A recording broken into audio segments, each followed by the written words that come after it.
Bonjour à tous et bienvenue dans le Canap de la Rédac. Notre invité est, dit-il, un fils de France, citoyen, catholique, pêcheur, qui ne regrette rien de son passé, qui ne renie rien de ce qu'il a reçu de beau dans l'islam et qui, aujourd'hui, profite de la liberté d'expression pour raconter son histoire. Il sera le 16 juin sur la scène mythique de l'Olympia pour refaire son coming out, un spectacle, c'est le titre, je précise, qui réussit l'exploit d'être cash et bienveillant, drôle et profond, et qui, à travers son récit, résume avec humour la quête spirituelle de notre société.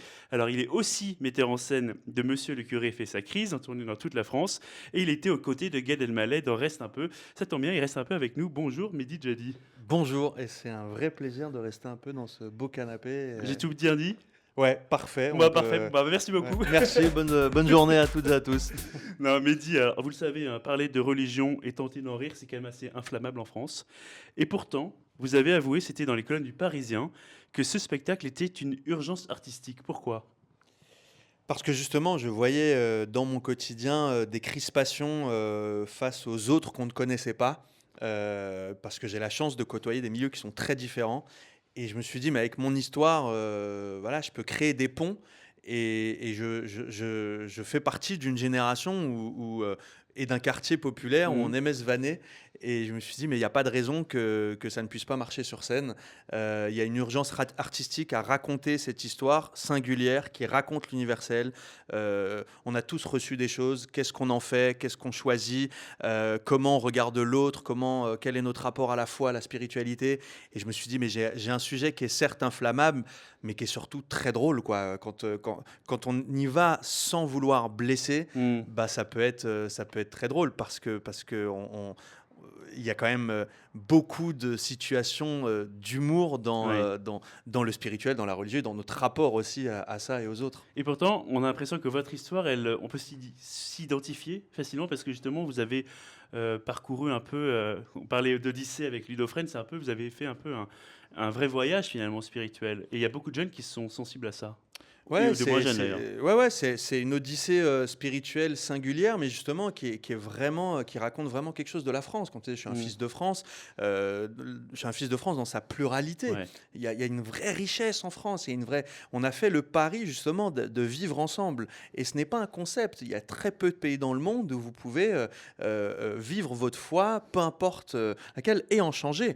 Quand Diams fait un documentaire où elle parle de sa foi, de sa conversion à la foi musulmane, quand Gad Elmaleh fait un film sur ces questions-là, quand moi je fais un spectacle, on a quand même la chance d'être dans un pays qui nous autorise ça. Et c'est plutôt que de regarder tous les endroits de crispation, moi j'ai voulu raconter à travers cette odyssée et montrer sur scène toutes ces personnes que j'ai rencontrées qui vivent en France et qui, pour la très grande majorité, vivent en paix.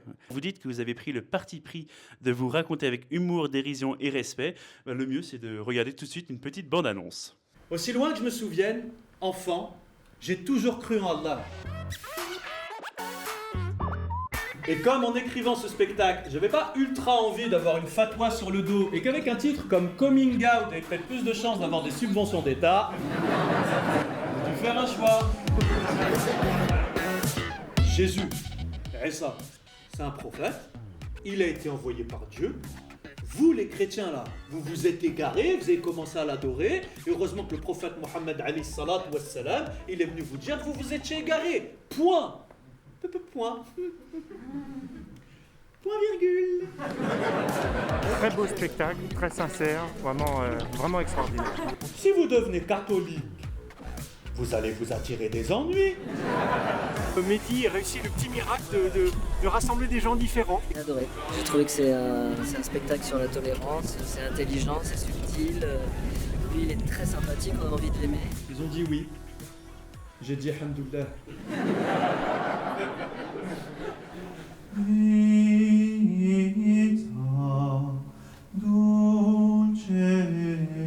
Je suis un fils de France, citoyen, catholique, pêcheur, qui ne regrette rien de son passé, qui ne renie rien de ce qu'il a reçu de beau dans l'islam, et qui aujourd'hui profite de la liberté d'expression pour raconter son histoire.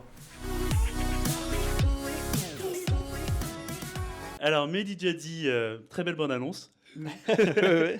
Alors, vous allez être sur la scène de l'Olympia, la scène mythique de l'Olympia. Est-ce que justement le spectacle, vous l'adaptez aussi en fonction de la salle? Parce que c'est pas la première date, hein. Vous l'avez joué plusieurs fois de nombreuses années. Non, peut-être la seule chose que je vais changer là par rapport à l'Olympia, c'est que il va y avoir une captation. Ouais. Et donc forcément, il y a des caméras, ça va être diffusé. Et j'ai envie de faire honneur à mon public déjà, donc lui faire un cadeau en lui préparant des surprises, mais aussi faire honneur à cette scène mythique. Et donc voilà, il y a une première partie qui est, que je travaille avec Nazim Khaled, qui est un auteur-compositeur de talent. Ouais. Il écrit pour les plus grands aujourd'hui. Et c'est un ami d'enfance, on a grandi ensemble. Et c'est vrai que l'idée de voir nos lettres en rouge sur la Ouais. devanture de l'Olympia, voilà Ça l'histoire. va être un petit selfie, quoi. Ouais, on va se le faire, le petit selfie. On va même y aller à 4 heures du matin au moment où ils mettent les ça. lettres. Donc voilà, je prépare une belle première partie, je prépare un guest, il y aura voilà, des invités, des surprises. Donc en ça va être différent. Ouais. Par contre, la pièce est la même. Ouais. Et donc voilà, j'ai quand même mes repères et le spectacle sera le même. Donc pour tous ceux qui l'ont vu, faut pas hésiter à faire venir des gens. Et puis pour Ou d'y ceux qui retourner l'ont pas même. vu, y retourner. Et puis pour ceux qui ne l'ont pas vu, ils verront peut-être une des plus belles parce qu'on va essayer d'en faire une belle fête. Ouais. Et alors justement, dans la bande-annonce, on a reconnu Elise Moon, hein, qui vante votre spectacle, qui dit qu'on a envie de vous aimer. Alors, quelles ont été vos influences dans le seul en scène? Alors, dans le seul en scène, merci de préciser, parce que c'est vrai qu'on a toujours évité d'être dans la catégorie Oui, humour. stand-up, D'ailleurs, ouais. Moi, je fais pas de stand-up, je suis un comédien. J'ai été d'ailleurs nommé au Molière dans la catégorie seul en Oui, on en scène. parlera justement. Dans mes inspirations, c'est vrai que Philippe Cobert, ça a vraiment Ouais. été maître absolu dans Grand cette comédien, discipline, ouais. un immense comédien et un des premiers à avoir fait des seuls en scène où il passe d'un personnage à l'autre. Moi, j'ai été très influencé par l'écriture d'un Raymond DeVos, même Oui. si c'est pas du seul en scène, dans son amour Il des joue mots. dans les mots, ouais. Exactement, et c'est vrai qu'on a essayé avec mon co-auteur Thibaut Évrard d'avoir cette musicalité dans les mots, comment jouer aussi avec la langue française pour qu'à un moment donné, avec telle tonalité, le rire vienne. Donc voilà, c'est deux personnes qui m'ont vraiment inspiré dans le seul en scène. Et puis dans l'humour, c'est vrai qu'on en parlait un peu tout à l'heure, Gad Elmaleh, Jamel Debbouze sont vraiment des personnes qui sont venues révolutionner quelque chose dans l'humour. Moi, bien sûr qu'il y avait les inconnus qui m'ont inspiré, etc. Mais c'est vrai que Gad Elmaleh et Jamel Debbouze, ça a vraiment été des sources d'inspiration. Et puis d'autres aussi. Et alors justement, je me disais que on a l'impression que seul dans le stand-up, au sens large, hein, ou dans les comedy clubs, en fait, c'est là qu'il y a une possibilité des espaces d'expression de la Ouais. société, de toutes les composantes de la société qu'on ne peut pas voir ailleurs. Est-ce que ça vous inquiète de se dire que finalement, il n'y a que dans ces endroits-là qu'on voit des personnes émerger? Ça m'inquiète et ça me rassure en fait. Moi, je préfère regarder plutôt le côté qui rassure. Je me dis en fait, on a des espaces pour pouvoir rire de nous, des autres, rire de la politique. Quand je vois beaucoup d'humoristes sur les réseaux sociaux qui prennent l'actualité politique de la semaine et qui en font des chroniques, etc., je me dis, mais c'est foisonnant, c'est riche. Il y a effectivement, Il y a de la matière, il y a de la matière et de la matière constante. Donc moi, je suis très heureux de voir qu'effectivement, il y a plein de comédie clubs où les gens peuvent se retrouver pour rire ensemble. Et je crois que le rire fait du bien. Quand on enlève le rire, quand on enlève la culture d'une société, là c'est inquiétant. Moi, je trouve qu'au contraire, c'est plutôt réjouissant de se dire que il y a effectivement ces espaces pour pouvoir décompresser ensemble et rire de nous et des autres. Encore une fois, avec beaucoup de bienveillance et sans jamais tomber dans la moquerie. Ouais, c'est la façon, on peut rire de tout, mais Pas avec de n'importe qui. Voilà, ou pas de tout, pas avec tout le monde peut-être. Ouais, aussi. ou pas avec tout le monde. Si notre volonté est de lui faire Ouais, mal. c'est ça. Moi, je suis profondément pour la liberté d'expression. Profondément, j'y suis Ouais. profondément attaché. Mais si cette liberté d'expression va faire du mal à l'autre, peut-être que j'ai réfléchi à 2 fois. Ça ne veut pas dire que je vais me censurer, mais ça veut dire que si je veux vivre en paix avec l'autre, il y a peut-être des choses que je vais éviter, qui Même si peut-être l'humour pour doit moi, un ce peu- sera de un peu l'humour. choqué, forcément, doit un peu interpeller, parce que sinon c'est Interpeller. mièvre. Ouais, bien sûr. Interpeller, questionner, déplacer. Moi, c'est vraiment des mots qui sont vachement revenus avec mon spectacle. On me Ouais. dit, mais tu nous déplaces, tu nous interroges. Il y a un rire, et puis derrière le rire, tu te dis, ah tiens, Ouais. j'avais pas vu ça comme ça. Alors justement, il y a une série qui était sur Netflix, qui s'appelle Drôle, qui raconte en fait le parcours de jeunes humoristes qui essaient de faire carrière avec les galères, si vous me passez l'expression, que c'est avec la vie privée, comment ça s'en mêle, parce que une humoriste peut parler de sujets très intimes, mais elle le fait sur son spectacle, du coup ça crée des problèmes. Est-ce que vous pensez que c'est compliqué aujourd'hui d'être humoriste. Et si vous aviez un conseil à un jeune humoriste qui nous regarde, dans les milliards de téléspectateurs, followers. de followers, qu'est-ce que vous aimeriez leur dire pour se lancer? Il y a un livre que j'aime beaucoup qui s'appelle L'être un jeune Ouais, poète. Rainer Rilke. Exactement. Et dans la toute première lettre, donc c'est un ancien poète qui a écrit à un jeune qui veut se lancer, Ouais. entre guillemets, et il lui dit si tu n'as pas d'autre choix que de le faire, Ouais. fais-le, mais sinon ne le fais pas. Et tout à l'heure on parlait d'urgence artistique. Si Ouais. tu sens cette urgence, alors vas-y, lance-toi, vis de ta passion, et tu verras que voilà, les portes vont s'ouvrir, en tout cas que tu feras des rencontres pour. Ça demande beaucoup de travail, beaucoup de passion, beaucoup d'abnégation. Mais c'est les conditions pour réussir dans tous les domaines. Alors justement, votre spectacle est mis en scène par Thibaut Évrard, celui qui sera à l'Olympia le 16 juin, on le rappelle. Comment s'est passée votre collaboration? Parce que quand on est soi-même metteur en scène, on en parlera de votre pièce que vous mettez en scène, est-ce que c'est pas un peu plus compliqué justement d'accepter? Surtout dans le stand-up, on a l'impression qu'il y a une économie de décor, mais il y a une lumière. Bah, là, ça a été quasiment un coup de foudre artistique. Moi, Thibaut, je le connaissais parce qu'il avait fait le Conservatoire donc, national à Paris, mais il a surtout fait un master mise en scène à la Manufacture, qui est l'école que j'ai faite moi en Suisse, en jeu. Et on s'est rencontrés, on a échangé, on a fait quelques impros, et puis en commençant à travailler ensemble, on a vu qu'on avait une espèce de facilité dans l'écriture. Et lui, il a vachement apporté, notamment dans l'écriture, parce qu'il est aussi co-auteur du spectacle, une distance par rapport à mon histoire, pour éviter que ce soit parfois Private joke un peu. ouais, trop private joke, trop catho, ou pas assez, ou trop moralisateur. Moi, il m'a toujours dit, je suis ton metteur en scène et en même temps ton avocat, on va essayer de ne blesser personne, on va essayer d'être toujours sur cette ligne de crête, mais ça s'est fait vraiment avec beaucoup de joie. Et j'ai eu la chance effectivement de trouver un partenaire d'écriture, un partenaire, un ami aussi, que l'écriture s'est vachement affinée au fur et à mesure des années. Et là, il a toujours été là pour relancer, et puis on a pris beaucoup de plaisir à écrire des vannes ensemble. Alors justement, vous êtes aussi metteur en scène en ce moment de Monsieur le curé fait sa crise, qui est en tournée dans beaucoup d'églises en France. Ouais. Donc c'est l'adaptation du livre du très regretté Jean Mercier, Paix à son âme. qui on pense, paix à son âme. C'était compliqué de passer après un livre qui avait tellement bien marché, qui avait tellement défrayé la chronique, et de se dire allez, je me lance dans ce projet. Bah, c'était vertigineux. Ouais. Le livre a marché. D'ailleurs, on peut conseiller aux gens de le lire aussi, parce que Bien le évidemment. spectacle n'empêche pas du tout. Bien sûr, de lire le livre. Et d'ailleurs, le spectacle, c'est vraiment la mise en d'entrée, 3D aussi de spectacle. Moi, j'ai essayé d'aller plus loin. Le livre s'arrête en 2016. C'est Enfin, il vrai. est écrit en 2016, on est en 2023. Il a fallu que j'actualise plein de choses. Non, c'était au départ quasiment un cadeau empoisonné, parce que le livre avait très bien marché. Moi, mon spectacle avait très bien marché. Donc, il y avait beaucoup d'attentes autour de la mise en scène de ce spectacle. Moi, j'ai été très pragmatique. Je me suis dit...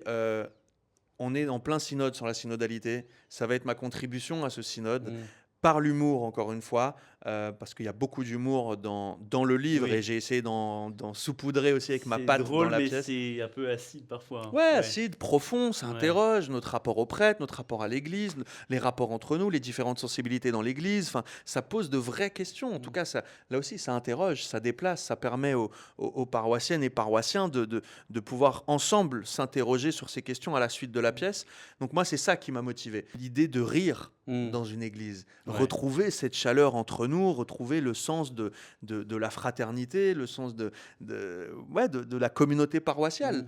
Et en ça, la qui pièce fait défaut parfois. Qui fait un peu défaut, qui fait un peu défaut, mais voilà, d'autres ont d'autres problèmes et on a d'autres qualités. Mais c'est vrai que l'idée de pouvoir rire ensemble, se questionner ensemble, finalement, c'est un peu ce que je fais dans mon travail. Et là, pour cette pièce, c'est ce qu'on a fait avec l'équipe de première partie qui coproduit le spectacle, avec mon assistante metteuse en scène Elena Sadovi, et surtout avec cette pépite d'acteur qui est Reynold de Guéniveau, qui est vraiment reçu ici, et qui est vraiment un acteur incroyable. Juste une question quand même sur ce canal. Vous savez, on a reçu Gad Elmaleh, c'était le premier. On a eu Thierry Bizot, qui tous les deux ont témoigné de leur foi, leur spiritualité, de leur conversion dans les médias.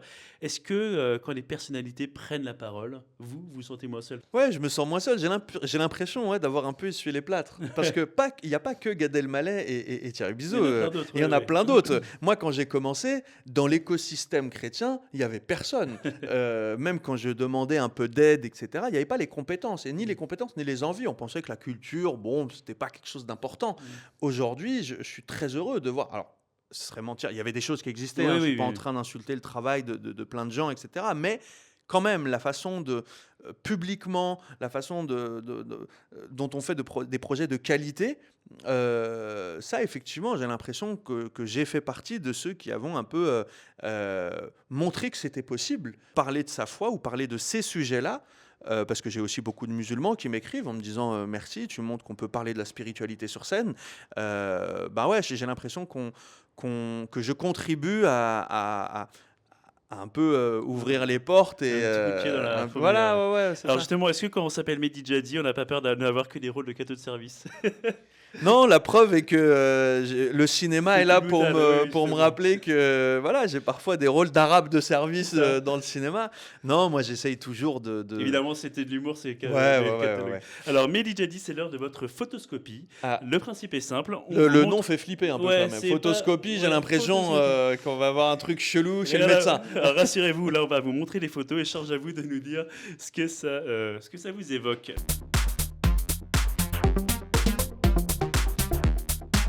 La première, la voici. C'est mon grand-père, ça, non? Ça vous parle ou pas? Le piège. Ouais, c'est un piège, hein, on est d'accord. Cet homme moustachu, je sais pas, ça doit être Marcel Proust, Alors, non, Tristan on va vous aider. Bernard. On va vous aider avec la deuxième ah. photo. En fait, c'est lui. Ah, c'est Geoffroy Guichard. Exactement. C'est Geoffroy Guichard. Parce que Ah vous bah êtes ouais. né à Saint-Étienne. Exactement. Qu'est-ce que ça vous évoque, ce stade et cette ville, justement? C'est une part de mon cœur. Ouais. Vraiment, je vois cette photo, je suis un peu ému. Saint-Étienne, le Chaudron, mon premier match à Saint-Étienne en 97, Saint-Étienne-Nantes, un partout. Voilà, je suis un peu triste de les voir en Ligue 2 cette année, mais c'est un club qui a marqué le foot. C'est une ville qui est associée au foot. Et on parlait du théâtre, et c'est aussi un des seuls endroits où le patron et l'ouvrier, où on est tous ensemble pour supporter les Verts. Et c'est vrai que, voilà, d'ailleurs, j'en parle sur scène du stade. Et moi, voilà, je suis un Stéphanois, je suis fier de ma ville, je suis fier même si c'est une ville qui est pas très jolie en apparence, mais elle est peut-être pas très jolie, mais c'est un peu comme les gens, parfois faut dépasser les apparences et rentrer dans le cœur. Deuxième photo. Oh là là, ouais, André Dussolier, quel acteur, c'est vrai que j'ai eu la chance de jouer avec des grands acteurs, les frères Podalides, Agnès Jaoui et André Dussolier fait partie de ces acteurs qui m'ont, rien qu'en jouant avec lui, il vous donne des leçons, quoi, d'une humanité incroyable entre les prises. D'ailleurs, on parlait beaucoup de foot parce que je crois Il est de mémoire. sport, oui. Ouais, je crois qu'il aime beaucoup le Stade Rennais de mémoire, mais ouais, c'est un immense acteur et lui donner la réplique, ça élève votre niveau de jeu. Ouais, c'est assez incroyable et voilà, ça fait partie des monstres du cinéma français et avec aussi une très grande humilité. Et, ouais, je suis très honoré d'avoir joué avec lui. Troisième photo. On peut lui rendre hommage aussi. Michael Lonsdal, paix à son âme. Là aussi, quel acteur, quel monument d'humanité. J'ai eu la chance de le rencontrer Ouais. peu de temps avant son décès. Et je me souviens, il m'avait dit deux choses. Il m'avait dit trouve-toi une famille de théâtre et de cinéma. Et je suis très heureux de voir aujourd'hui que j'ai vraiment une famille de théâtre et de cinéma, des gens de qui je suis très proche artistiquement. Et puis la deuxième chose, c'est qu'il m'avait dit, quand j'avais demandé si je pouvais tout jouer, etc., il m'a dit tu peux tout jouer parce que tout ce que tu joueras racontera quelque chose de Dieu ou de l'absence de Dieu. Et, C'est beau, ça. Et en ça, voilà, c'est peut-être aussi un message que j'adresse à toutes les comédiennes, tous les comédiens qui se lancent ou qui se posent les questions de est-ce que je peux tout jouer. Voilà, moi j'ai ce grand homme de théâtre et de cinéma qui m'avait dit ça racontera toujours quelque chose de Dieu ou de l'absence de Dieu. Quatrième photo. C'est tellement c'est la reconnaissance du métier. C'est 4 années de travail, 4 années de passion, 4 années de lutte aussi, et d'avoir eu quelque part cette nomination, c'est une consécration d'être autour d'une pièce de Delphine Orvillers, Sylvie Testu, Thomas Potvin, qui était nommé avec moi. C'est Pierre Richard qui remet le Pierre Richard qui Molière. remet le Molière. Enfin, Une Pierre légende. Richard qui dit ouais. mon nom. Mm. C'est dingue, c'est une légende. Et puis d'être dans cette Alexis salle, Michalik. entouré Alexis Michalik, immense metteur en scène, homme de théâtre. C'est Non, important ça a pour vous les été- récompenses, justement. Vous avez été dans la présélection des Césars en 2016. C'est important quand même les récompenses. Ben non, c'est pas les récompenses qui sont importantes. Là, la nomination pour moi, elle avait Ouais. une saveur particulière parce que vraiment, on a beaucoup travaillé. Et puis je vois dans le fond mon épouse qui a tellement œuvré dans l'ombre aussi pour me supporter déjà humainement, pour me porter et pour porter aussi artistiquement parce qu'on a une structure ensemble et avec laquelle on développe des projets. Et voilà, ça a été une soirée mémorable avec mon metteur en scène, avec toute mon équipe de qui même me suivent et ouais, l'aboutissement de Vous beaucoup auriez dû d'années de remercier travail. une personne, ça aurait été qui? Si vous aviez eu le Molière, c'était la règle. Ouais, j'ai longuement hésité. Et en fait, je voulais remercier mon père parce Ouais. parce que voilà, c'est lui qui est venu en France, qui m'a tout donné. Et le spectacle se termine avec une scène avec mon père. Et voilà, j'espère que. Et je sais que quelque part, il est fier de moi. Ouais. On peut vous parler du père, dernière photo. Bah, mon père spirituel, mon père spirituel, mon grand-père spirituel. J'en parlais avec Gad justement, qui l'a rencontré. C'est peut-être une des. Après ma femme, c'est peut-être une des plus belles rencontres de ma vie. D'après nos informations, il aurait dit prier pour moi, vous confirmez? Ouais. Il a dit ça à Gad. Ouais. Nous, on a ri ensemble. On a une autre photo avec mon épouse où on s'est fait quelques blagues. Prophétique, tout ce qui déploie depuis 10 ans, deux axes principaux, la paix, la fraternité et l'écologie, quoi. Voilà, c'était un homme de son temps. Quand il sera plus là, alors l'Esprit Saint nous enverra un autre Saint-Père, mais il va laisser un grand vide. Dès que j'ai été catholique, je suis parti à Rome à pied pour rencontrer, de loin, le pape François. Et quand quelques années après, j'ai pu le prendre dans mes bras, c'était... C'est une belle image, ouais. Ouais, merci de me la montrer. Dernière chose, qui aimeriez-vous voir ici même sur ce canapé, si vous pouviez être le chef d'édition de cette émission? En citer un, ce serait choisir, c'est On peut renoncer. en inviter d'autres après. Mais, Ouais. Reynold de Guéniveau, que je Ouais. mets en scène, cet acteur. Là, je vous en prie, incroyable. invitez-le, regardez votre caméra, en même temps, il n'y en a qu'une. Bon, Reynold, voilà, quand tu auras un peu de temps, parce que je sais que tu es très pris par toutes ces dates de Monsieur le curé fait sa crise, voilà, viens me succéder à la place dans le canapé, et je suis sûr que tu vas avoir une immense carrière parce que tu es un immense comédien, et voilà. Bah écoutez, merci beaucoup Mehdi Jadi. Je rappelle que vous serez sur la scène de l'Olympia quand même le 16 juin et pour votre spectacle Coming Out, vous serez à l'écran dans Lumière Noire Ouais. dans Lumière Noire de Karim Ben Salah qui sortira sortira à la rentrée. bientôt et vous mettez en scène le spectacle donc avec Reynold, Monsieur le curé fait sa crise en tournée dans toute la France. Merci à vous tous de nous avoir suivis. Merci à Emilio No qui a préparé cette émission et à très bientôt sur le canapé de la rédac. Merci.